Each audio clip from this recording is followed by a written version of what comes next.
mutiara di dalam hati manusia yang meyakini Allah Maha Esa, Maha Kuasa. Tanpamu iman bagaimanalah merasani hampa padanya. Tanpamu iman bagaimanalah mencari hamba Allah yang bertakwa. Iman tak dapat diwarisi dari seorang ayah yang bertakwa. Ia tak dapat dijual beli. Ia tiada di tepian pantai. Walau apapun caranya jua, engkau mendaki gunung yang tinggi. Engkau merentas lautan api, namun tak dapat jua dimiliki jika tidak kembali pada Allah.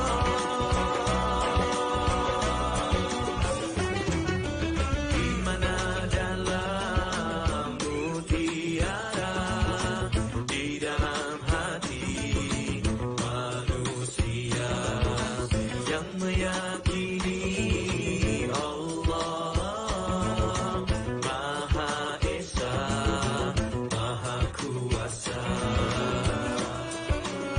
Tanpamu iman bagaimanalah merasani hampa padanya. Tanpamu iman bagaimanalah mencari hamba Allah yang bertakwa. Iman tak dapat diwarisi dari seorang ayah yang bertakwa. Ia tak dapat dijual beli. Ia tiada di tepian pantai.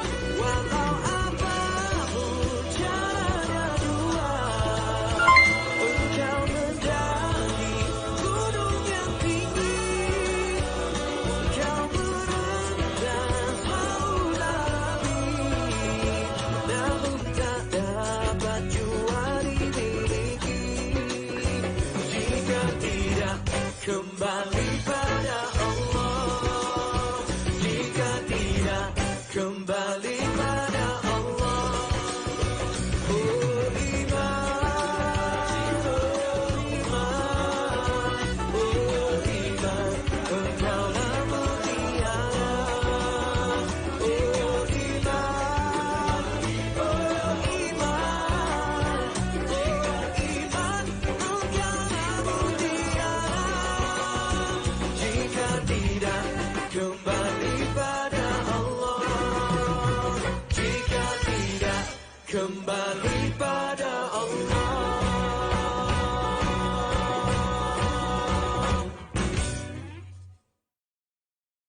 Hot FM.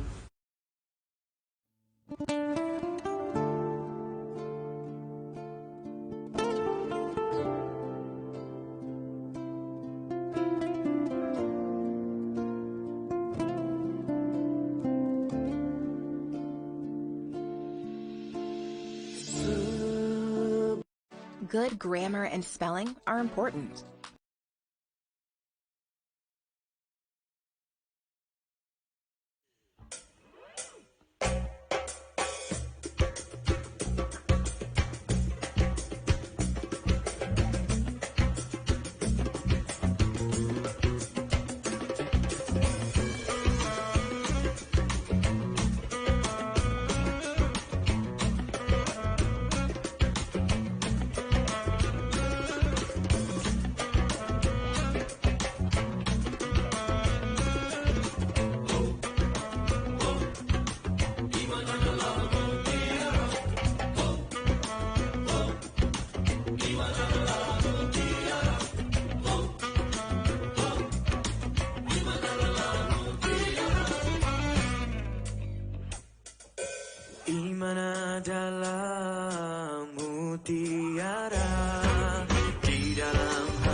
tidak kembali pada Allah, jika tidak kembali pada Allah.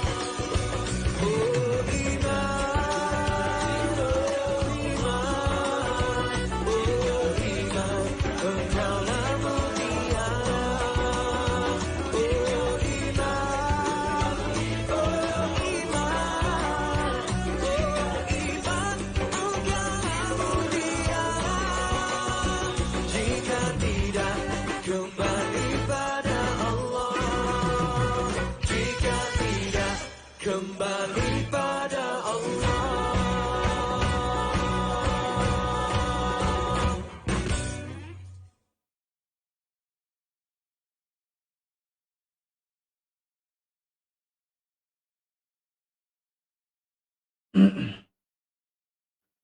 Astagfirullahaladzim alladzi la ilaha illa anta wa ana abduka wa ana ala a'udzubika min syarri ma abu laka bi ni'matika alayya wa abu bi zambi faghfirli fa innahu la yaghfiru illa anta.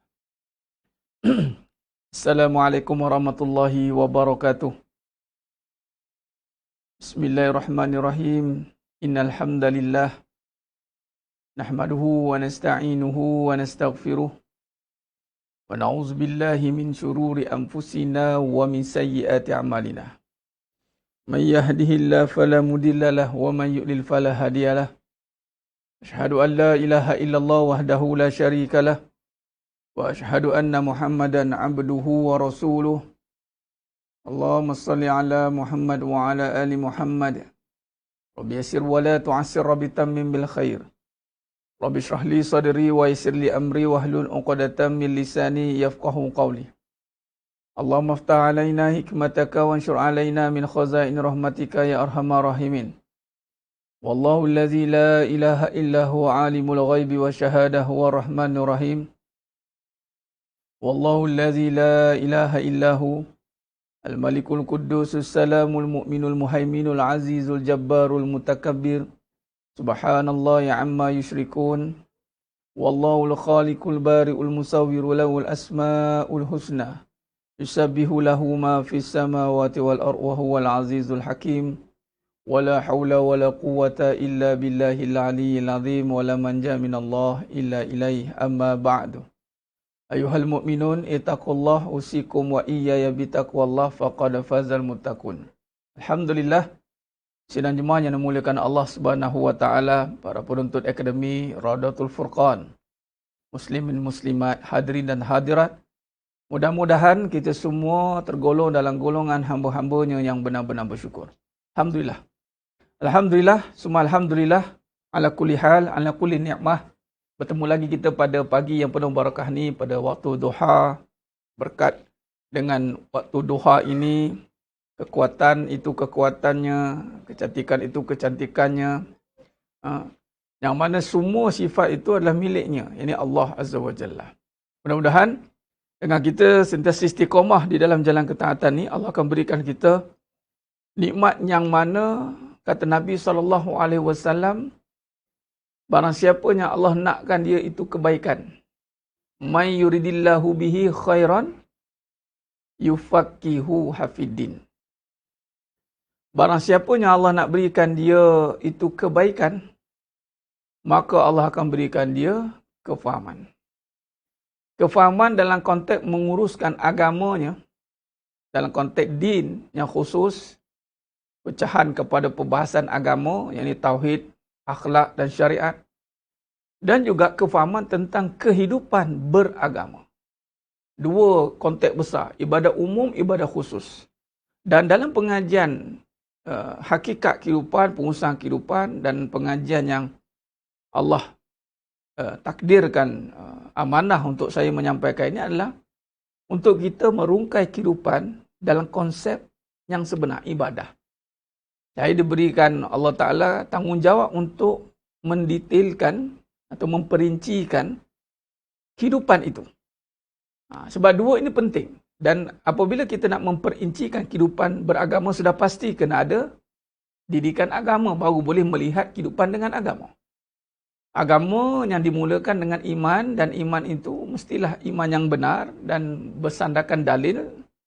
yang qat'i, yakni Al-Quran, dan sudah pasti mengikut tarik nubuwah, jalan kenabian. Kita tidak mahu kita menguasai ilmu agama dalam konteks pendidikan, tetapi dalam kehidupan kita caca merbah. Seringkali saya tamsilkan, seringkali saya buat perumpamaan. Kehidupan umpama bekas, amalan ibarat isinya kepada bekas itu. Amalan mesti kena ikut agama. Sebab kenapa kita kena belajar agama? Sebab kita nak beramal. Amalan-amalan khusus. Sebab itu kita kena wajib ada ilmu agama. Sebab hidup kita ni akan berhadapan dengan amalan yang memerlukan kepada agama. Contoh solat, puasa, zakat, seterusnya haji. Kalau tidak ada ilmu agama, bagaimana? Contoh toharah, penyucian. Sebab itu melibatkan ketika kita nak menguruskan amalan itu, mesti ada agama. Bila nak menguruskan kehidupan, juga kena ada agama. Kehidupan yang tidak diuruskan dengan agama, maka itu tiada kehidupan bagi dia. Yang dia ada adalah kehancuran. Betul kalau kita lihat orientasi orang yang tidak meletakkan agama dalam kehidupan dia. Sudah pasti hidup dia itu membawa kepada kebinasaan. Free thinker. Contoh. Ataupun sembah setan, illuminasi. Tengok hidup mereka macam mana, tuan. Akan buat kehancuran demi kehancuran. Jadi, jika kita benar hidup beragama, kita bukan buat kehancuran. Malah kita membina kehidupan demi kehidupan. Itulah Nabi SAW. Bila datangnya agama yang benar, dinul haq. Dinul haq. Agama mesti membawa kepada yang benar. Sebab ada agama yang tak bawa kepada benar. Malah bila agama yang tidak membawa kepada benar, maka dia tidak panggil agama yang benar. Malah dipanggil hanya kepercayaan. Dia tidak boleh jadi pegangan. Dia percaya tapi tidak boleh pegang. Kepercayaan dia tidak boleh jadi pegangan. Kerana nak berpegang mesti yang kuat. Yang tidak pernah mati-mati. Wa'tasimu bihablillahi jami'aw wa la tafarraqu. Berpeganglah kamu dengan tali Allah. Stand kita mesti dengan Allah. Allah tidak mati-mati. La yamut. Kekal, baqa'. Jadi itu baru boleh dinamakan pegangan. Kalau kita nak berpegang, kepercayaan yang tidak boleh dipegang, maka itu bukan kepercayaan yang benar. Itu hanya kepercayaan. Tetapi tidak boleh jadi kebenaran. Beza tuan-tuan, kepercayaan yang benar. Sebab tu tuntutan untuk belajar pengajian ni wajib. Malah boleh diwajibkan semua orang yang ada kehidupan. Jangan buat kerah gitu. Yang mana ada kehidupan, wajib belajar. Tak kisah umur berapa. Bukan bermakna saya dah berusia, Ustaz. Jangan. Berusia tak bermaksud kita tak perlu belajar. Sebab yang berusia lah kena belajar. Sebab nanti ditanya nanti, takut bimbang-bimbang, katalah umur 50. Katalah. Tiba-tiba pahaman kehidupan sepanjang 49 tahun tu semua pahaman batil. Nak cakap apa? Jadi bila kita belajar dengan kehidupan, kita perbetulkan balik kefahaman, sudut pandang kita, cara kita, maka mudah-mudahan mungkin ada kesilapan dalam pemahaman dapat dibetulkan. Walaupun kita dah lama hidup, ataupun yang baru nak hidup, kalau dia muda lagi ni, dia tak ada pengalaman, tak boleh nak bercakap. Dia bukan ukur dari sudut umur. Dia ukur dari sudut apa yang Allah bagi kefahaman pada dia. Nampak? Kefahaman yang diberikan itulah yang membezakan pencapaian seseorang itu dalam kehidupan. Sebab itu umur tidak melambangkan kematangan. Sepatutnya umur itu matanglah, tapi tidak. Umur hanya melambangkan perjalanan sesebuah kehidupan. Itu saja. Silat hari bulan, perjalanan yang panjang tetapi tidak sampai-sampai ke destinasi. Maka dipanggil perjalanan yang sia-sia. Tapi perjalanannya pendek, tapi dah sampai. Katalah baru hidup 20 tahun. Tapi 20 tahun tu dia dah sampai dulu daripada yang hidup 40 tahun tak sampai-sampai. Sebab tu bukan diukur dengan umur. Kematangan diukur dengan sejauh mana penerimaan dan sampai dia kepada Allah. Sampai seseorang itu bukan diukur umur. Kadang silat hari bulan makin berumur, kalau tidak betul kefahamannya makin jauh dia dengan Allah SWT. Wa na'udzubillah min zalik. Banyak hijab-hijab yang terbina disebabkan oleh pengalaman, sangkaan, kerosakan. Macam contoh yang saya share, status saya semalam, pukul berapa pagi saya share. Saya copy paste balik link tentang satu statement saya mengatakan tolong sahabat semua yang mengikuti pengajian, siapa yang reda suami dia nikah lagi. Saya jawab itu. Saya fokus kepada yang mengikuti pengajian. Yang tak ikut mengaji jangan jawab. Menjawab juga. Jawab juga. Dia jawab bukan dia jawab soalan. Dia menjawab-jawab. Kat situ kita tengok. Di mana hijab dalam hidup dia. Kalau soalan ujian pun tak boleh nak jawab, apatah lagi soalan realiti. Yang tak berbunyi. Ini berbunyi ni. Reda tak suami nikah lagi? Pun tak boleh jawab. Apatah lagi kalau Allah realkan soalan tu. Nikah lagi. Tertiarap terus kawan. Sebab tu sebelum ujian, belajar dulu. Mana ada ujian dulu baru belajar. Betul tak? Kita terbalik. Saya belajar daripada ujian, Ustaz. Tu yang gelak sini tu. SPM contoh, peperiksaan. Ke periksa dulu dah gagal baru masuk sekolah? Cuba kita tahu. Macam mana sistem pendidikan kita? Tak apa, kita tak payah belajar dulu. Tuan-tuan, hantar saja kita SPM tahun ni kita masuk je periksa. Daripada yang gagal itulah kita akan buat kelas. Kita dalam kehidupan, kita boleh terima. Tak apa, Ustaz, belajar daripada kegagalan. Belajar dari kesilapan. Sebenarnya tak mau belajar. Degil. Dalam kehidupan ni masing-masing rasa macam terror. Saya cakap ni saya guna bahasa mudah, senang faham. Sebab dalam Quran Allah kata. Kang kata pula, Ustaz ni Kang cakap, mana dalil ni? Tak habis-habis. Bukan nak dikajinya cakap tu. Nak ditanya je. Berkaji sikit. Allah suruh kaji. Setiap percakapan fikir cari dalil. Baru betul. Suruh tanya. Apa yang saya cakap ni Allah kata dalam Quran. Kalla innal insana la yatgha. Manusia ni akan melampaui batas. Melampau. Ara'ahu istaghna. Dia rasa dia sempurna. Tak apalah hidup dia kahwin. Tak apa. Lepas kahwin langsung tak jumpa mak bapak. Baru-baru ni duduk berkepit berdua. Tak tanya pendapat. Tak tanya. Tak rujuk orang. Pandai-pandai sendiri. Kan? Biasanya gitu lah. Bila jumpa. Bila dah bergaduh. Dah tergantuk. Baru jumpa. Tengah suka ria. Kesana ke sini. Tak nak rujuk dulu.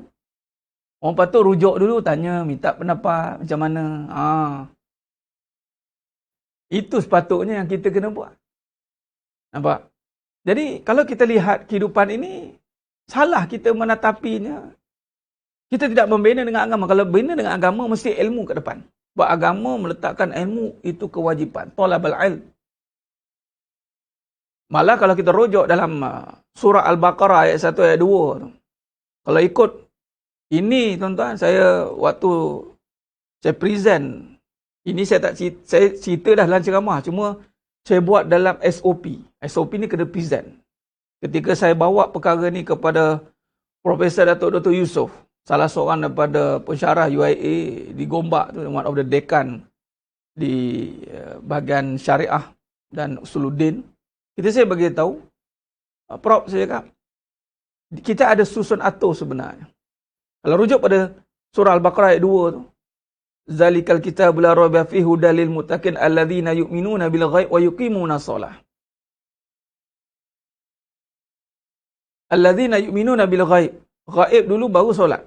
Maknanya kena beriman dulu baru beramal. Dalam konteks beriman dulu beramal, bukan kata selagi tak beriman tak beramal. Tapi maksudnya ada yang nak didahulukan apa. Contoh, sebelum nak kahwin dulu baru sayang ke sayang dulu baru kahwin? Kita dah suka dulu, sayang tak ada, suka terus. Sayang tak ada, suka je. Lepas tu kahwin, lepas tu suka-suka. Dia tak pernah fikir. Patutnya kena percaya yang gaib dulu. Kena cari ilmu dulu. Kena selami yang gaib dulu. Sebab kasih sayang gaib. Anda percaya ke dengan kasih sayang? Percaya Ustaz. Bila kamu percaya kasih sayang? Sejak saya jumpa Parlimen. Muka tak boleh percaya ni kamu percaya. Nampak? Kamu tak percaya kasih sayang. Kamu suka dia. Sebab kasih sayang tidak mengenal manusia. Tak kenal dia. Sebab kasih sayang tidak mengenal manusia. Dia tak mengenal. Dia akan masuk kepada siapa yang Allah pilih. Kalau kenal, oh ini jangan masuk kat dia. Ini boleh, ini tak boleh. Dah, kasih sayang itu dianugerahkan kepada siapa yang Allah kehendaki. Mawaddatan warahmah. Nampak? Mana nak belajar kasih sayang? Yang dibelajarnya pasangan. Anda nak mengambil hati pasangan? Anda nak menyuburkan kasih sayang? Sebut juga. Tapi tak ada pun kasih sayang. Kasih sayang gaib, rezeki. Sebelum duit. Duit dulu ke rezeki dulu? Hari ni kita nak belajar tentang pengurusan risiko dalam kehidupan. Tu saya tanya soalan macam ni. Masuk dalam kos yang seterusnya. Sebelum ni pengurusan kehidupan. Dengan pengurusan kehidupan tu kita sambung pada pengurusan risiko pula. Bila risiko daripada risk management itu kebarangkalian benda-benda yang keburukan boleh berlaku. Buruk-buruk ni berlaku. Risk. Dan memang hidup ni risiko tuan-tuan. Sebab apa? Semua benda. Anda gagal urus benda, anda binasa. Titik. Khalas. Noktah. Tak ada cerita panjang dah. Anda gagal melihat benda itu dengan kebenaran, anda berada dalam kebatilan. Itu risiko kita kat dunia ni. Sangat risiko tuan-tuan. High risk. Sebab apa? Kita berhadapan dengan benda. Benda ni adalah tiada.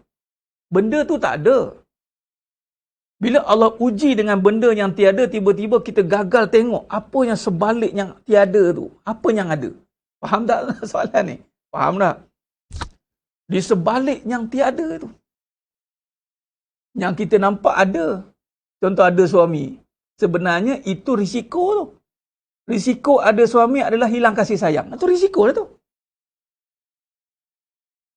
Tapi dia tak nampak tu risiko. Sebab tu dia namakan dunia itu ujian. Anda faham dunia itu ujian? Bukannya keseronokan. Sebab risiko untuk kehilangan yang hakiki itu tinggi di saat kita memiliki benda yang palsu. Di saat kita dapat duit, lupa rezeki. Bila kita kenal nampak rezeki. Bila kita nampak rezeki, bila tak ada duit. Baru nampak semua rezeki. Ya Allah rezeki. Dapat nasi putih pun rezeki Ustaz. Makan dengan kuah apa ni? Kuah garam Ustaz. Allah rezeki. Bila dah ada duit, menu lain tak ada. Bila makan, pak ni masin ni. Ini beras murah ni. Makan komplain saja kat mulut tu. Mentang-mentang ada duit. Tuan-tuan, rezeki tak boleh komplain. Anda start komplain rezeki, habis jahanam hidup. Sebab tu Nabi, antara sunnah Nabi, ni kata ni. Sunnah Nabi tuan-tuan, apa tu sunnah? Etika. Sunnah ni kita boleh namakan etik. Protokol hidup. Nabi tak pernah komplain makanan. Ibnu Abbas radhiyallahu anhu, Anas bin Malik radhiyallahu antaranya yang selalu bersama dengan Nabi. Sepanjang dengan Nabi, Nabi tak pernah komplain makanan. Kita tawa, komplain, manis, komplain, semua komplain. Nabi tak ada puasa. Malah Nabi dalam kitab Syama'il Muhammadiyah pergi ke rumah satu sahabat ni, rumah tak ada apa-apa, ada cuka. Sehingga Nabi kata cuka ni yang terbaik. Kita ni jadilah daripada tak ada. Jadilah kita. Suka meremehkan rezeki. Kalau makanan pun tak boleh diremehkan, suami,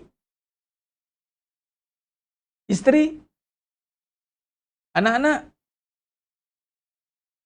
Kalau makanan, minta maaf, makanan yang masuk perut, keluar jadi najis pun tak boleh nak komen.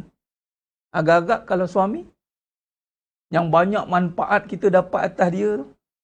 Yang isteri, yang banyak manfaat kita dapat atas dia tu. Anak-anak, yang banyak kita dapat manfaat atas dia tu. Komen manjang. Sebab apa? Kita gagal menguruskan risiko. Kita sedang berisiko. Sebab tu manusia tuan-tuan sangat terdedah dengan risiko. Apa risiko orang beriman ni? Lupa Allah. Allahu Akbar. Itu the highest risk. Risiko yang paling ulama cukup takut tuan-tuan. Dia dapat makhluk, lupa Khalik. Itu risiko. Dapat duit, lupa rezeki. Dapat suami, lupa kasih sayang. Dapat isteri, lupa kasih sayang. Dapat duit, lupa kaya. Lupa je lupa. Kaya tu lupa. Kaya tu siapa? Malah bila lupa, dia salah letak pula. Habis tuan-tuan. Ini satu perkara yang mesti kita perhatikan baik-baik. Sebab itu, kalau kita lihat, disebut dalam kehidupan, itu mesti ditakbir urus oleh agama. Semalam masa kuliah, saya tak pasti ada taknya menonton pagi ni. Mungkin baru, dia tulis yakin dengan usaha. Itu pun jangan, tu risiko yang tinggi. Usahalah dengan yakin. Bukan yakin dengan usaha. Doalah dengan yakin. Bukan yakin dengan amal tu. Ini pun risiko. Sebab begini. Yakin duduk pada perkara yang gaib. Sebab tu yakin mesti dimulakan dengan ilmu. Dia panggil ilmu yakin. Bila yakin salah letak, maka kita terdedah dengan risiko yang sangat tinggi. Apa dia? Ragu-ragu, was-was, lupa, semualah. Bila yakin dengan suami, salah. Lepas tu yakin dengan Allah, berbuat baik dengan suami. Bila yakin dengan Allah, kita tak adalah buruk sangka dengan manusia, buruk sangka dengan Allah. Tak adalah. Tapi sebab bila dia percaya dan dia tambah lagi yakin dengan makhluk, amal, contoh duit. Dia pegang duit, dia yakin dengan duit tu, mencukupkan dia. Habis tuan-tuan. Tuan-tuan pegang je duit, dia kontak rapat ni. Kontak rapat tau. One touch consider soul, tuan-tuan. Pegang tanpa ada pengurusan risiko. Dan dunia ni adalah benda yang dia dinisbahkan dengan racun yang tajam, kerosakan. Ini ulama. Malah Nabi SAW meletakkan dunia itu ibarat bangkai. Allah kata penipu. Jadi macam mana kita nak berurusan? Sekarang kita belajar tentang COVID. Kita belajar. Bila kita berhadapan dengan COVID, apa cara persiapan PPE dia dengan full set punya, mana boleh pegang direct contact. Sekarang ni kita pegang dunia direct contact. Sangat berisiko tinggi tuan-tuan. Keboleh jangkitan dunia punya risiko tu bukan sekadar jangkit saja, merebak-rebak malah merosakkan orang. Sekali pegang tuan-tuan, maka efek dia, walaupun anda dah tanggalkan dunia, tapi kesannya masih ada di tangan anda. Dan ini dia akan meresap masuk ke dalam. Sebab tu kata dunia di tangan, tidak di hati. Memanglah di tangan pegang pakai sarung tak? Pegang tu pegang macam mana? Jadi sedang nyembah yang mulakan Allah SWT. Sebab itu, pengurusan risiko dalam kehidupan sangat penting. Dan lagi sekali saya tekankan, apakah risiko yang paling tinggi, yang paling besar, yang paling bahaya dalam hidup ini adalah lupa Allah. Dipanggil lalai, yang menyebabkan kematian. Kan dalam kehidupan risiko, kenapa kita kena pakai safety semua ni? Sebab nyawa. Mati adalah satu perkara yang tidak dapat dikompromikan. Ada kematian benda yang mesti kena ambil serius. Dia tak boleh gelak-gelak ke tak ada. Memang you are fired lah lepas tu. Kan? Dia kena risiko kematian. Siapa yang sains tu, contoh arkitek sains, engineer sains, kenapa mahal sains dia? Sebab apa-apa terjadi yang melibatkan nyawa, yang sains ke depan dulu. Okay, pakai semua. Kalau beli supercar semua safety. Safety first. Keselamatan sekarang ni total lockdown. Kenapa? Safety kan, keselamatan. Walaupun pertahankan ekonomi lain sekali, kalau tak selamat, ekonomi pun tak jadi.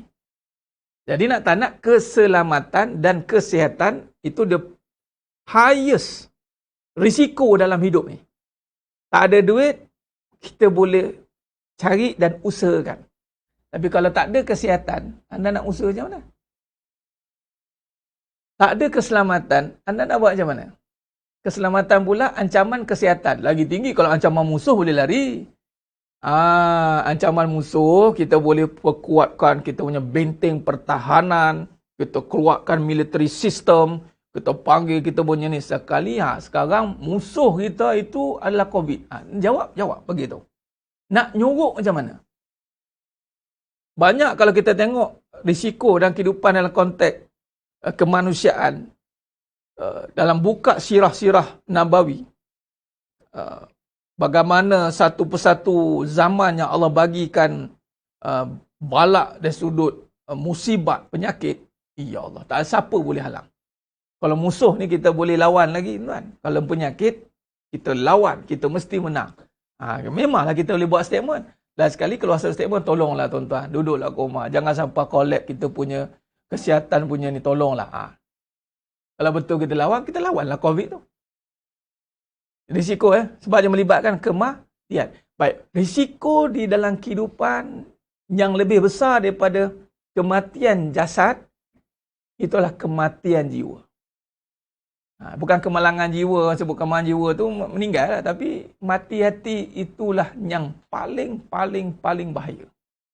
Sebab tu ulama meletakkan yang mati hati adalah dosa yang paling tinggi, tuan-tuan. Keras hati sehingga mati hati dia. Mati hati, tuan. Bila mati hati, yang lebih bahaya bukan sekadar mati tak kacau orang, dia mati mengacau. Dia mati dan dia meracau. Kalau jasad mati, matilah ke bumi lah. Tapi kalau hati mati ni, tak boleh nak tanam. Kita tak boleh nak tanam. Dah lah tak boleh nak tanam. Dia ganggu orang. Ganggu pula. Itu dia panggil nafsu amarah. Yang mana sangat dicegah dalam agama ni. Sebab dah lah dia buat jahat, dia ngajak orang lain buat jahat. Allah, bahaya. Kalau dia jahat sendiri, dia panggil lawamah. Dia jahat sendiri dia tak libat orang. Tapi jahat dia ni, yang hati mati ni, dia akan buat orang macam dia juga. Inilah iblis. Iblis hati mati. Sebab tu dia tak ada istilah love ni, tak ada. Dia tak ada kasih sayang. Yang dia ada adalah kedengkian dan kebencian. Iri, dengki, dendam, kesumat. Tu ada. Tapi dia boleh senyum. Sebab nafsu ada lagi. Sebab tu ada orang dia boleh senyum. Tapi dalam hati dia, kau siap kau jemaah. Kau siap kau. Dia senyum. Kau ingat aku boleh lepaskan kau saja-saja. Ini makam tingginya jahat tau. Makam tingginya jahat iblis lah. Dia boleh senyum. Tapi dalam hati, kau tunggu. Aku hantar jembalang tanah, jembalang tuncit, jembalang semua kat kau. Siap. Sebab tu senyum. Dia panggil senyum ada makna. Dia panggil senyum sinis. Sebab tu orang yang hati mati, dia tak perlu menangis dah. Dia tak perlu menangis dah. Kerana apa? Air mata aku sudah kering, katanya. Dia. Macam cerita Why Are You So Serious? Joker kan? Kita ingat Joker tu jahat tak? Memang Joker tu jahat tak? Rupanya Two-Face tu. Yang Two-Face tu yang jahat. Sebab dia melalui satu tekanan hidup yang sangat dahsyat. Sehingga dia nak membalas dendam dengan sangat bersistem. Dendam dia adalah untuk collapsekan. Dia panggil law. Dia panggil out of law. Dahsyat. Sebab tu iblis, tuan-tuan, menyerang dengan penuh bersistem. Dia mengacau orang. Semua orang dia kacau. Orang nak baik, bermadu. Kau ni. Jangan jadi bodoh lah, jemaah.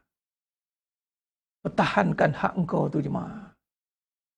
Ini je hidup yang kau ada. Kau bila lagi, jemaah? Si biji setan lah macam cakap. Kita kajilah. Anda ingat syaitan ni bercakap dengan marah-marah ke?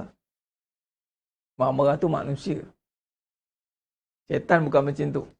Syaitan direkrut oleh iblis. Makin tinggi, makin rapat dia dengan iblis, makin soft spoken dia. Saya nak suaminya lembut, Ustaz. Nak? Boleh? Iblis. Iblis paling lembut. Jemaah. abanglah yang sebenarnya menyayangi kamu jemaah. Kalau tak ada abang, kamu tak ada jemaah.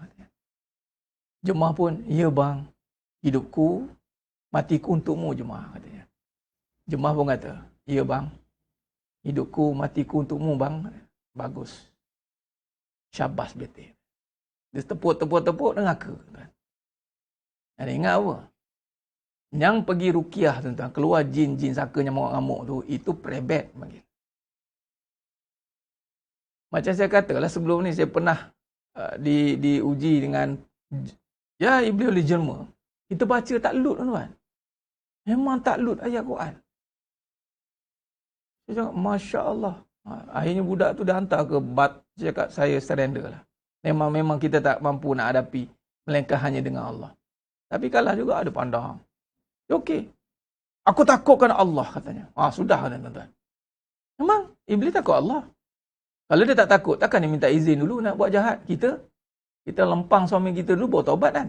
Ada nak jajak bang. Apa nak solat 2 rakaat nak minta izin dengan Allah dulu. Allah. Dapat wahyu turun.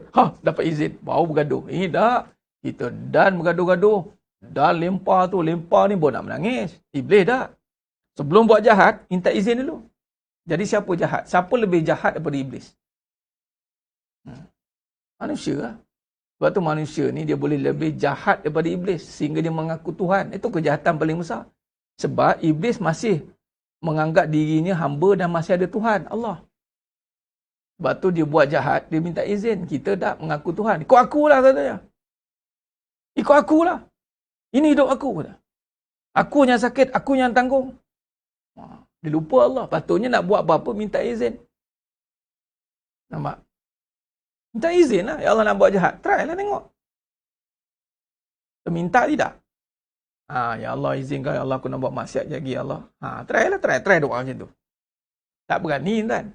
Jadi maksudnya kita buat kejahatan tanpa izin lah. Bila tanpa izin, agak-agak apa jadi? Anda dalam risiko yang besar. Ada buka aurat dengan izin. Ada minta izin Allah nak buka aurat. Ni minta izin suami. Minta izin Allah lah. Ya Allah, izinkan aku buka tudung, Ya Allah. Try. Habis yang buka tudung tu, dia tak minta izin. Sebab tu main buka je. Kalau nak, minta izin dululah. Nak tengok macam mana. Maksudnya, semua kejahatan buat tanpa izin. Kita nak baik pun minta izin kan. Ya Allah tak izinkan saya lagi jadi isteri solehah. Abang sabarlah bang. Dah kamu jadi jahat ni minta izin tak? Oh iya tak iya pula kan. Dah kamu jahat ni siapa izinkan ni? Siapa izinkan kamu jadi jahat? Maknanya saya buat kejahatan tanpa izin lah. Iyalah sebab tu kamu perangai. Kan cakap. Kita pun marah. Sebab tu ujian bertimpul-timpul. Sakit bertimpul-timpul. Sebab kamu buat tanpa izin. Lain kali nak jadi jahat, minta izin macam iblis. Daripada minta izin jadi jahat, baik minta izin jadi baik. Kan senang. Buat apa fokuskan jahat, bermaksud selama ni kejahatan kita buat tanpa izin.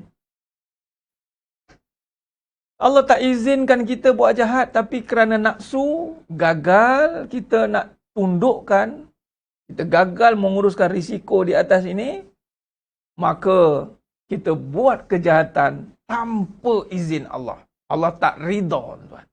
Tapi buat juga kerana Allah berikan kebenaran, dia panggil kedrat iradat dia pada manusia. Kemudian akan dipertanggungjawabkan setiap perbuatan yang kamu lakukan. Aku bagi izin, sebenar hakikat tangan ini aku tak bagi izin pun untuk buat kejahatan. Kalau kamu minta izin kat aku untuk buat jahat, aku tak benarkan. Sebenarnya, tuan-tuan, susah nak jadi jahat sebenarnya. Sangat susah. Sebab mana mungkin kita contohlah, kita ambil tamsil bapa lah kita. Anak jumpa nak suruh jadi jahat. Adakah seorang bapa yang waras membenarkan anak jadi jahat? Mestilah tak benar kan? Itu bapa tu ataupun seorang ibu. Saya ada baca. So jahat-jahat ibu perangai dia. Katalah ibu ni pelacur. Dia tak nak anak dia jadi pelacur tuan. Tak nak. Kalau ibu yang akrab dengan anak pun tak nak anak dia jadi jahat, pencipta yang lebih sayangkan kita daripada seorang ibu sayangkan anak. Nak tak kita jadi jahat? Tak nak. Sekarang ni yang nak jahat tu siapa? Kehendak kamu sendiri. Tu betul. Fa'alhamaha fujuraha wa taqwaha. Aku ilhamkan je. Aku bagi kamu pilihan. Tapi bukan suruh ikut yang jahat itu. Sedangkan aku tak izin kamu buat yang jahat. Aku tak rida. Tapi kerana kamu gagal menguruskan risiko dalam kehidupan kamu, kamu lupanya bahawa diri kamu itu milik aku, kamu lupa bahawa kamu itu datang dari aku, kamu lupanya apa yang ada pada kamu itu milik aku, kamu mati, kamu lupa, lalu kamu buat tindakan, minta maaf cakap, membabi buta. Dengan perkataan yang mana kita sedang faham, membuta tuli atau membabi buta. Tuan-tuan, sedang jemaah yang mulakan Allah SWT. Jadi sebab itu kita akan dipertanggungjawabkan. Kita panggil taklif. Sebab tu risiko. Risiko. Ini risiko yang sangat besar, tuan-tuan. Sebab itu kalau beri alasan saya, susahlah Ustaz jadi baik ni Ustaz. Sebab kamu tidak minta.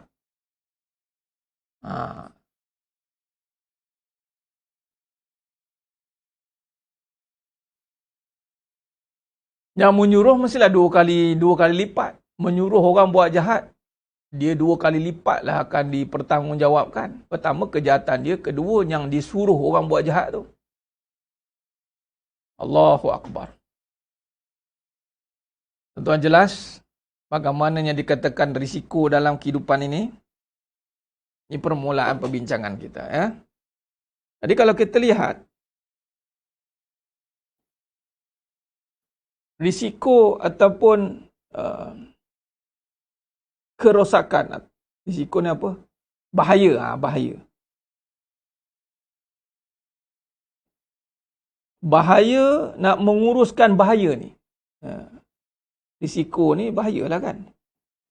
Risiko ni, masuk risiko bahayalah. Bahayalah. Apa benda yang paling bahaya dalam hidup ini? Lupa Allah.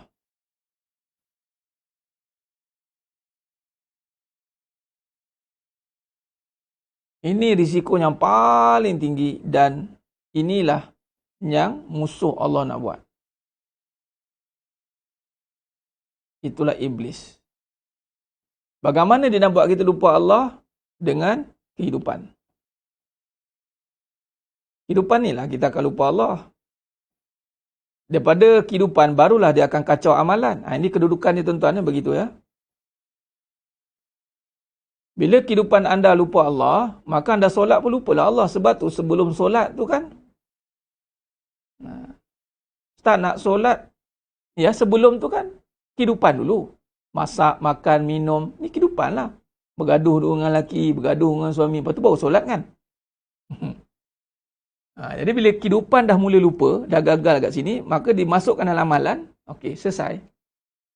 Dia tak adalah tiba amalan tu ingat, kehidupan tu lupa. Dia biasa kalau kehidupan tu lupa, amalan pun lupa. Mudah-mudahan dengan amalan mengingatkan kembali kehidupan. Sepatutnya begitu. Dari amalan tu dia ingatkan balik kehidupan. Sepatutnya, tapi tak ingat-ingat juga. Jadi, ni risiko. Sekarang ni, kita nak uruskan risiko kehidupan yang boleh melupakan kita pada Allah. Maka, kita lihatlah tadi, banyak perkara yang mana dalam kehidupan yang sangat mempengaruhi kita itu adalah dunia lah. Kehidupan akhirat tak nampak. Akhirat gaib. Malah susah nak dipengaruhi. Contoh, ada pahala dengan ada harta. Tengok tuan-tuan. Akhirat pahala, dunia harta. Soal, mana yang kita senyum lebih sikit? Harta lah, muka ala senyum. Pahala banyak. Entah Ustaz, macam tak ada pahala. Tak tahulah macam mana. Macam ahli neraka pun ada. Sudah. Sebab kita tak ada keyakinan kepada Allah Ta'ala setiap amalan itu diganjarkan pahala. Tak yakin. Tuan-tuan, kita berurusan dengan dunia, kita boleh nampak berurusan dengan dunia. Dunia ni kata kita berurusan dengan orang paling berharta ni. Minta maaf kalau dengan saya kurang. Saya tidak gunakan orang paling kaya. Sebab ini pengajian kita. Kadang-kadang ni ada ni yang mengaji tersasul orang kaya.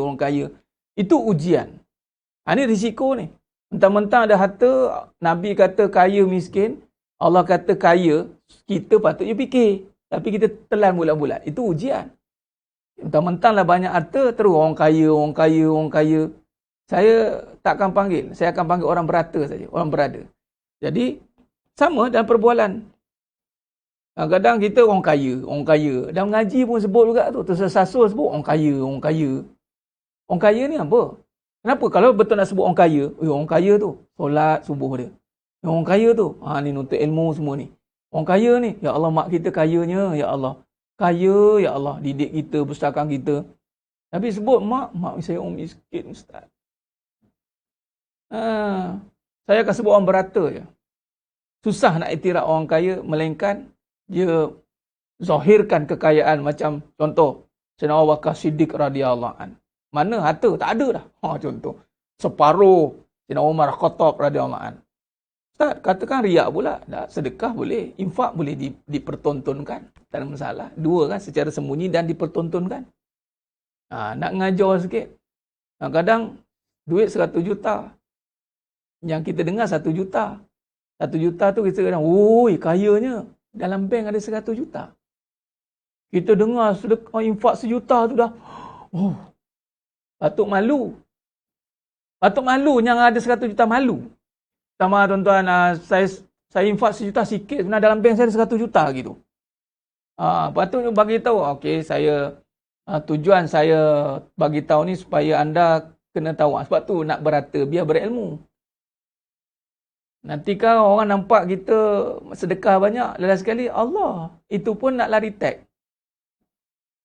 Nak lari tag. Jangan, sebab tu berat pegang harta ni. Sebab beratnya orang panggil kita kaya. Orang panggil kaya tu sebenarnya banyak sedekah. Ya Allah, berat tu nak pegang tu. Orang panggil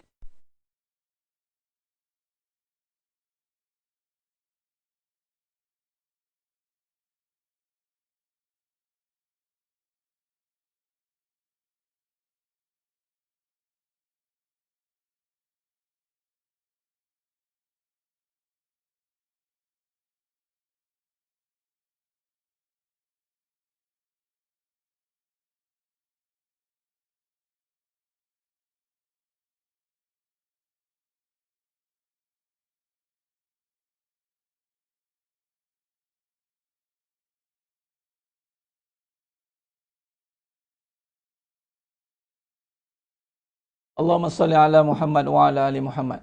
Baik, kita cukup takut. Bila saya sebut, bila data takut habis kan. Itulah habis macam itulah. Suara ada, bunyi tak ada. Suara saya ada, bunyi tak ada. Nampak je harta orang panggil kaya, tapi apa pun tak ada. Faham? Bukan tak ada no voice. Mana anda tak apa. Biasa saya tak respon, kali ni saya nak respon juga. Jangan sebut tak ada suara, sebut tak ada bateri. Okey? Ada orang nampak kita kaya. Sebenarnya tak ada kaya pun. Minta maaf. Memang kita ni cepat kagum. Dia ni. Memanglah kita bersangka baik. Tapi sebenarnya, dalam azam hati kita, susuk-susuk tubuh Sayyidina Uthman bin Affan radhiyallahu an. Sayyidina Uthman, Sayyidina Abdurrahman bin Auf radhiyallahu an. Itu sahabat-sahabatnya hebat-hebat. Yang mana memang mereka bagi tahu. Kena ada. Saya harta ada 100 juta tuan-tuan. 50 juta. Memang saya invest dan saya infak kepada jalan dakwah. Saya kena cakap sebab saya tak nak jadi satu tanggapan yang salah. Kita tak nak. Kita memang kena declare. Kena bagi tahu. Sebab tu kita konsep declaration. Berapa kita bagi. Soal riak itu dengan Allah. Bukan dengan ni. Lagi tu orang yang banyak harta. Kena bagi tahu. Sebab tak nak bagi tahu tu bimbang-bimbang kan. Terbocor pula rahsia beli jam 20,000. Faham? Beli jam tangan 20,000. Beli jam dinding masjid 200. Apa macam? Jam tangan 20,000 beli. Ataupun 100. Macam-macam harga jam ni. Saya tengok ada 150,000. Bubuh jam kat masjid berapa ribu? Hei, masjid kan ingat Allah, Ustaz. Oh, ingat Allah. Yang kamu pakai jam 150 tu ingat siapa? Ingat saya ada duit lah. Saya kan ingat saya yang kaya. Jadi saya mampu, saya belilah 150,000. Untuk apa lagi? Untuk beri semangat kepada orang lain. Nampak? Kenapa kita patutnya daripada kita bagi semangat orang nampak kita beli barang mahal, bagi kita semangat beritahu, tuan-tuan, ini return of investment, the 1 year punya company punya ni turnover, memang untuk bahagian saya sebahagian dan sebahagian lagi 50 juta ni memang saya pakai untuk semua. Jadi boleh queue lah. Jadi sesiapa yang nak berharta pastikan macam saya. Baru dengar menyandar. Ui, macam ni separuh. Aku ingatkan 2.5%. Setakat 2.5%. Itu yang wajib, tuan-tuan. Itu pun menggeletar nak keluar. Ingat bab sedekah ni, infak ni, walaupun kita ada 100 juta, tapi cabaran yang nampak yang keluar tu. 100 juta, kalau 2.5% berapa? 25 juta. Betul? 25 juta kan? Anda nak keluar 25 juta tu, gigi berlutut lah nyaman. Padahal dalam bank ada 100 juta, nak keluar 25 juta macam cincin ni keluar. Kena cek, sebesar-besar cek. Ya Allah, malu tuan. Ya Allah. Sebab tu, saya tak nak kaya tapi saya nak senang. Ya Allah, Puan Nuraini salah tu. Nak kaya lah, kaya tu amal. Kaya tu amal. Inilah nama terfitnah. Ini kalau sebut macam tu, kita berisiko tau. Kita gagal menguruskan risiko. Sebab kita nampak kaya, tak nak kaya. Sebut je saja, tak nak harta. Habis cerita. Yang kita tak nak tu harta. Tak nak harta tak apa, bagi saya. Kita banyak nak guna harta ni. Keperluan banyak ni. Siapa yang agak-agak dah tak nak tu, bagi. Saya tak nak lah Ustaz. Allah, saya nampak syurga dah Ustaz. Bagi sini. Bagi. Kita olahkan untuk anda nanti. Tak ada masalah. Saya nak kaya. Kaya itulah menyebabkan saya bahagia. Kaya itulah menyebabkan saya hari ini boleh hidup dengan tanpa adanya harta. Apa itu? Allah. Kaya itu sifat Allah. Huwal ghani. Antal ghani wa nahnu fuqara. Ini cara pengurusan risiko, tuan-tuan. Wa antal ghani wa nahnu fuqara. Di saat anda ada harta, jangan sampai terlihat kaya itu harta. Di saat anda ada harta, terlihatlah kaya itu Allah. Miskin itu kita. Barulah kita pakailah kereta berapa harga pun, kita tetap rasa miskin. Baru betul sebab kita penggemis di bumi Allah. Merintih, kita selalu minta Allah Ta'ala, bagilah kurniaan dia. Macam mana nak bayar kereta aku tu? Kita penggemis di sisi Allah. Fuqara, fakir itu sentiasa berharap kepada Allah. Kita tidak boleh tidak. Wala manja minallah illa ilai. Itu baru betul. Jadi, begitu cara dia. Puan ni boleh? Okey, yang lain pun sama. InsyaAllah. Baik, maka di sini, harta. Bila kita balik, saya nak uraikan harta tu panjang. Harta ni memang panjang. Sebab dia fitnah yang besar. Cerita berharta dia mula, dia keluar balik cerita dia. Dan malah yang bahaya pula, berharta ni dihidupkan kembali fitnah tu. Nabi dah tutup dah fitnah harta ni. Ada yang menghidupkan balik, dia tepuk-tepuk balik. Kita ni lemah sebab tak ada harta, tuan-tuan. Kita kena bangkit. Bangkit apa bendanya? Kita bukannya daripada susah nak ke senang. Kita daripada senang jadi susah ni. Tuan-tuan, sidang jemaah yang muliakan Allah SWT, kita ni daripada senang jadi susah. Kita pernah menguasai 2/3 dunia. Kita bukan bangsa yang susah. Agama yang susah. Sekiranya ditakdirkanlah. Sekiranya kita buat satu muhasabah. Sekiranya Allah izinkan Empayar Uthmaniyah ada sampai sekarang. Agak-agaknya kita kat mana? Semua tuan-tuan ditanggung. Bayangkan Umar Abdul Aziz memegang tampuk khalifah pun dah tak ada yang layak dapat asnaf zakat. Bayangkan. Maknanya tak ada orang susah. Sebab di saat yang memerintah itu agama Islam, maka Islam mengajar kita untuk menyantuni fuqara, fakir miskin. Jadi kalau dia tak ada duit, kita dah ada duit. Saya punya overhead 30,000 sebulan. Allah bagi saya 3 juta sebulan. Jadi 30,000 saya dah selesai. tolak sikit nak rolling, katalah 10%, saya ambil. Dah, ada 1 juta, 1.2 juta tu saya nak bubuh mana? Oh, itu kita kena buat future development untuk fokus strategi planning kita. Kita kena ada invest lagi 1.2 million. Kawan tu terkapai-kapai kat luar tu. Patutnya investment kita adalah untuk develop hidup orang. Develop dengan 1.2 million Allah bagi lebih ni. Okay, kita invest balik. Zam. Kita dah ambil bahagian kita. Tulis keperluan kita berapa. Kalau keperluan kita perlukan 300,000 sebulan, tulislah ke 300,000 sebulan. Tak ada masalah pun. Allah tak marah. Tulis 300,000 sebulan. Tengok dapat 3 juta. Tolak 300,000. Ambil lagi 300,000. 600,000 dah kita pakai. Ada lagi berapa balance? 1.4 million. 1.4 million nak buat apa? Oh, kita looking for the good investment. Kita looking for ROI. Kita untuk buat risk management. If anything happen. Anything happen apa? Kita boleh buat covered insurance kita untuk anything happen. Kenapa tak cover insurance kita dengan maintain sedekah? Nabi dah jamin dah. Barang siapa sedekah, itulah insurans yang membuatkan dia takkan miskin. Nabi jamin, tuan-tuan. Tapi kita orang macam cincin ni kita. Kalau itulah ada dalam minda kita, hati kita, insya-Allah orang susah akan tiada. Ada masuknya, tapi kita lah cover dia. Kalau kita ada 1 million, tuan-tuan, per month, Allah bagi extra. Orang perlukan, kerana orang susah, dia bukan nak rumah besar. Dia bukan nak kereta besar. Dia nak hidup dia survive. Itu je. Kalau setiap bulan dia perlukan RM800. Divide berapa? 1 million. Bagi RM800. Untuk beli makan minum dia, beras, tepung apa dia semua. Bayar yuran anak orang ini cukup. Yang nak besar-besar ni orang yang rumah besar. Faham? Dah merasa rumah besar, kau boleh nak besar lagi.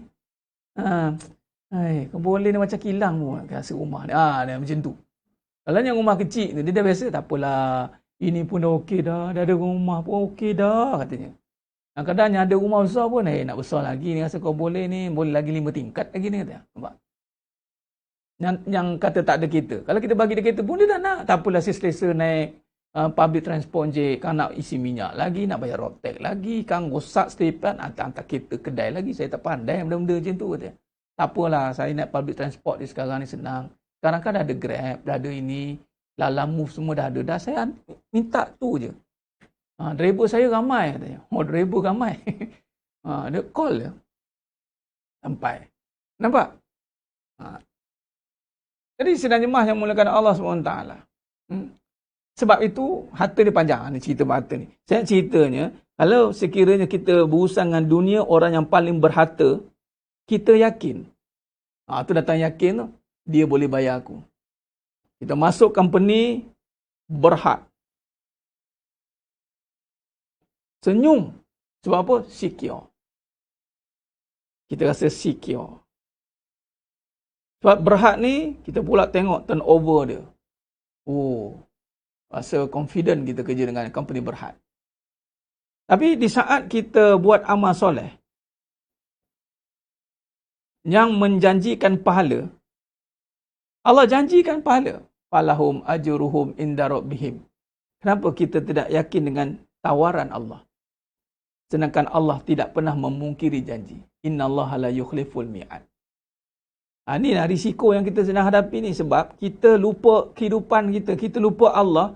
Kita lebih confident dengan tawaran dunia daripada Allah menawarkan kepada kita. Ini kita kena manage risiko begini. Risiko tuan-tuan. Apa maksud risiko? Kita tidak nampak stand ataupun pendirian yang jelas. Itu risiko sangat besar. Di saat harta kita boleh senyum sampai ke telinga, di saat Allah berikan pahala, kita tak nampak itu pahala. Sebagai contoh datang majlis ilmu, kita tak nampak ini satu pahala bagi kita. Sebagai contoh sedekah, infak, kita tak nampak itu satu good investment bagi kita. Kita tak nampak dengan berbuat baik dengan orang itu satu tawaran yang besar daripada Allah SWT. Maka itu risiko yang besar tuan-tuan. Kalau kita gagal melihat janji Allah itu benar. Bila nak dengar balik janji Allah ni benar? Bila talqin dibaca nanti. Baru kita akan didengar. Waktu tu dah mati tuan. Tak guna dah. Tapi yang hidup tu. Sebenarnya talqin dibaca untuk yang hidup. Neraka tu benar. Syurga tu benar. Janji Allah itu benar. Di situ barulah kita tahu. Yang mana satu benar. Jadi sidang jemaah yang muliakan Allah SWT, bila kita berurusan dengan kehidupan dunia ini, jadi iblis dia akan buat kita lupa dengan dunia. Dunia itulah penyebab kita lupa. Kita lupa macam mana kita yakin dengan tawaran dunia. Kita yakin dengan kita pula bila ada risiko susah kita takut dunia ini yang boleh. Kita urus susah dunia ni macam beria, tapi urus susah akhirat tak biasa-biasa je. It's okay. Susah akhirat tak apa ustaz. Dah tak ada urgency. Ini risiko tuan-tuan. Sepatutnya sense of urgency. Ada satu urgency yang mana kalau akhirat ni macam mana susah kat akhirat ni. Macam sekarang contoh, panic buying kita. Bila sebut total lockdown, kita dah panic. Macam mana ni aku susah nanti, macam mana aku nak makan nanti tutup. Kau bayangkan tak bila kita kat kubur kena lockdown terus. Memang lockdown terus tuan-tuan. Lockdown dah tak boleh buat apa dah. Siapa boleh nak makan apa-apa, siapa nak tolong kita? Tak ada siapa nak tolong. Kenapa kita tak anggap itu sebagai satu persiapan kita? Panik kita. Patutnya panik kita itu sebenarnya panik dunia ada. Tapi bila panik akhirat itu lebih besar, maka panik dunia itu terkawal. Sepatutnya, relax. Ya, susah, tahu. Tapi kita tidak membawa kepada resah. Kita just, urus saja panik itu. Tak perlu nak jadikan dia habislah kita nanti. Cepat, rushing. Ajilah. Tergopoh-gapah. Tak ada. Sebab kita tahu ada satu lagi kesusahan yang sedang menanti. Satu. Contoh lagi tawaran orang bagi duit. Saya selalu tengok orang yang pergi buat program-program, tiba dia bagi duit. Kan? Dia beli makanan penjaja-penjaja tu ada satu grup. Kali dia beli, kemudian dia bagi duit. Tuan-tuan menangis. Kita yang tengok pun menangis. Yang menerima pun menangis. Semua orang menangis. Dapat duit tuan-tuan. Cuba kita buat satu program. Doakan saya nak buat program. Kita datang, kita bagi tausiah. Menangis tak orang tengok? Apa ni nak nasihat ke orang ni? Dia tak tahu bagi nasihat tu lebih mahal pada bagi harta tadi. Tapi orang anggap apa? Bagi nasihat ni masuk keluar, dengar masuk kiri ke kanan je. Cuba kalau kata, semua yang dengar ni saya nak bagi duit, saya rasa pecah view ni. Screenshot. Siapa yang masuk ni screenshot? Masing-masing bagi.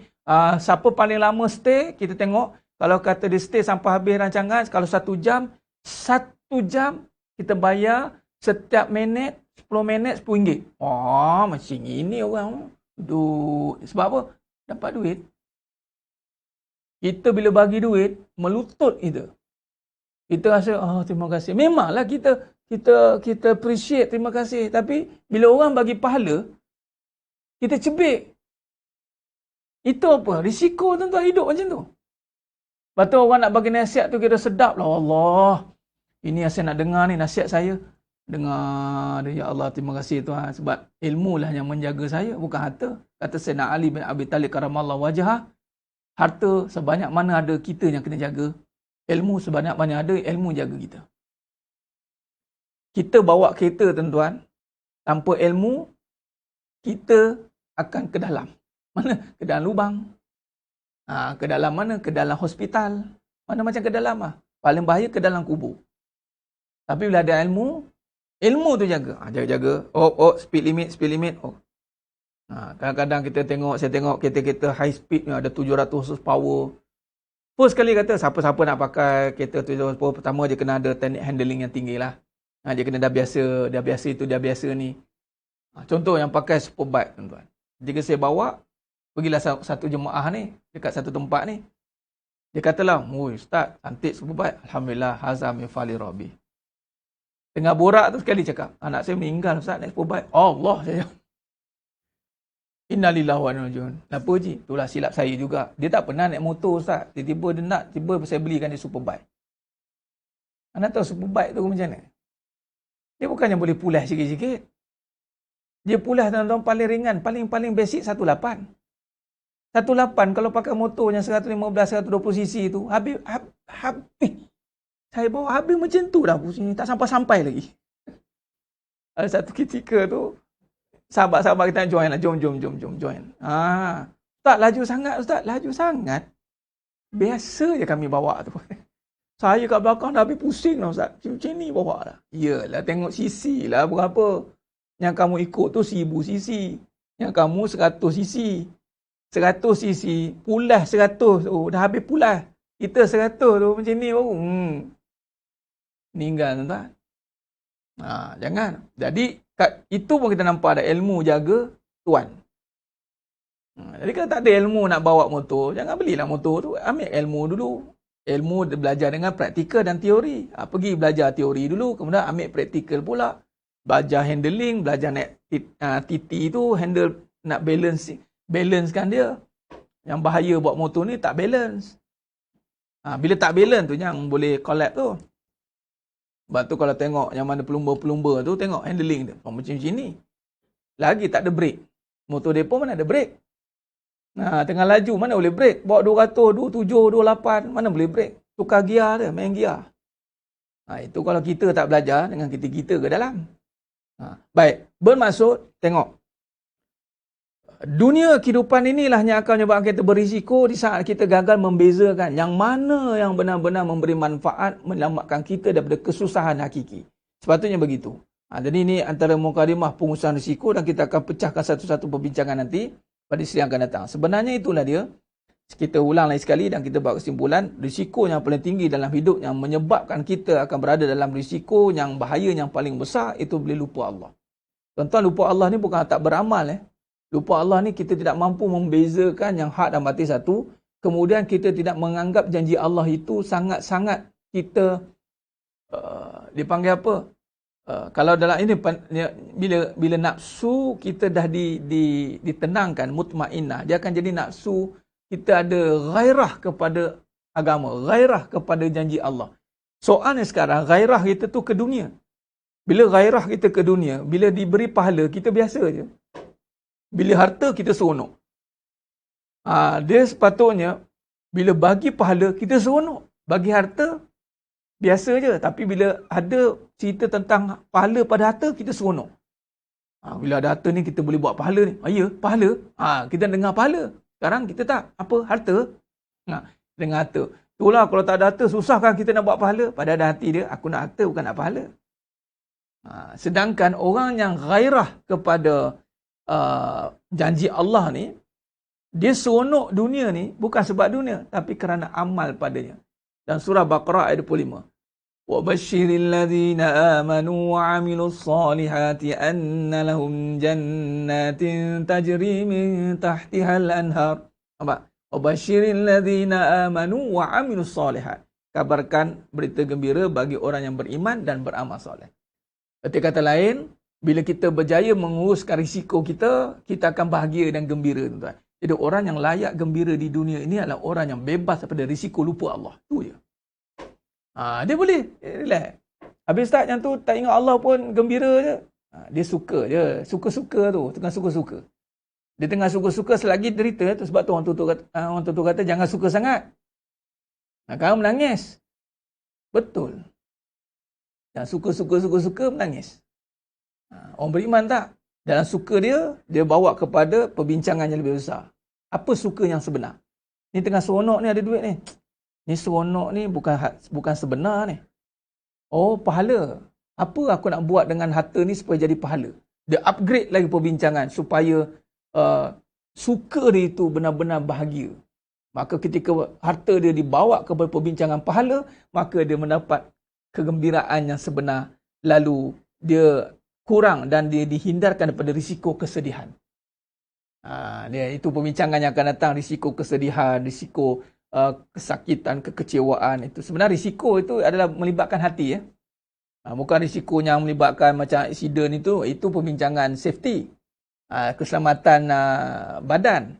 Itu melibatkan kepada wala tufsidu fil ardi qalu innama nahnu muslihun, tu jangan buat kehancuran. Bila kita sebut risiko ni yang mana ni?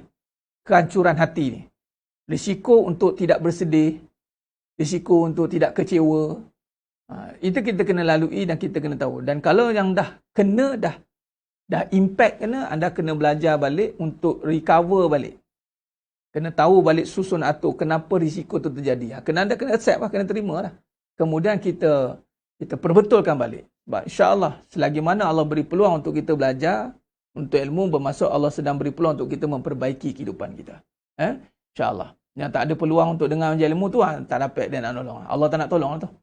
Sebab dia sendiri pun tak nak ke arah majlis ilmu, tak nak dengar perbincangan begini. Bagi dia, tak apalah, aku baca Quran je lah. Tengoklah, saya tengok dia baca macam mana. Sebab tu hati-hati. Alal-alal sekali, dia perdagangkan agamanya untuk kesusahan dia. Itu tak mau. Dia datang kepada agama sebab dia dah susah. Sepatutnya dia kena datang pada agama sebab dia nampak ganjaran Allah. Dia yakin dengan ganjaran Allah. Walaupun dia terpaksa bersusah. Bukan dah sebab susah baru cari agama. Saya tak mau dengarlah cerita-cerita ni. Saya trauma lah ustaz ceritakan kahwin ni. Tak mau. Tutup telinga. Saya nak dengar yang ustaz cerita straightforward dia. Ni semua tak betul ni. Saya tak mau dengar. Okey, tak apa. Tak mau dengar, sudahlah. Tak ada masalah. Yang nak dengar ni, kita tengok. Yang mana yang nak urus hidupnya jangan terkena dengan risiko itu. InsyaAllah, saya kira cukup setakat tu dulu. Pada pagi yang penuh barakah ni, kita akan sambung pada perbincangan yang akan datang. InsyaAllah. Moga-moga Allah rahmati kita semua. Sedang jemaah yang muliakan Allah Subhanahu Wa Taala. Dalam perbincangan yang akan datang, memang kita akan perincikan nanti satu persatu perbahasan ini insya-Allah. Moga-moga Allah berikan kekuatan untuk kita untuk terus berada dalam jalan ketaatan. Ingatlah selalu dalam kefahaman yang benar bahawa di saat kita susah tuan-tuan, benda yang paling penting sekarang ni adalah kefahaman dalam berhadapan dengan kesusahan. Bagaimana kita nak memahami? Sebab begini, lepas pada susah tidak kekal. Susah akan jadi senang tuan-tuan. Di saat susah berlalu, senang datang, maka kita bawa dengan kefahaman yang kita dah bina di saat kesusahan. Di sekarang ni, kalau tengok zon ni, zon susah lah ni. Allah uji kita macam-macam. Jadi tak apa, kita teruskan istiqomah untuk kita membina kehidupan dengan bersandarkan kebenaran. InsyaAllah, mohon ampun maaf atas segala kekurangan, terkasar kata tu kurang bicara, kurang dalam penyampaian. Hanya Allah Ta'ala saja yang mampu menyempurnakan perbahasan kita pada pagi yang penuh barakah ni. Khair. Aku lu qali hadza wa astaghfirullahalazim li wa lakum wa billahi taufiq wal hidayah. Wassalamualaikum warahmatullahi wabarakatuh. Kita tangguh dengan tasbih farah suratul asr. Subhanakallahumma wa bihamdika asyhadu an la ilaha illa anta wal 'asri innal insana lafi khusr illa alladhina amanu wa 'amilus solihati wa tawassaw bil haqqi wa tawassaw bis sabr. Wallahu a'lam bissawab. Takbir. Allahu akbar.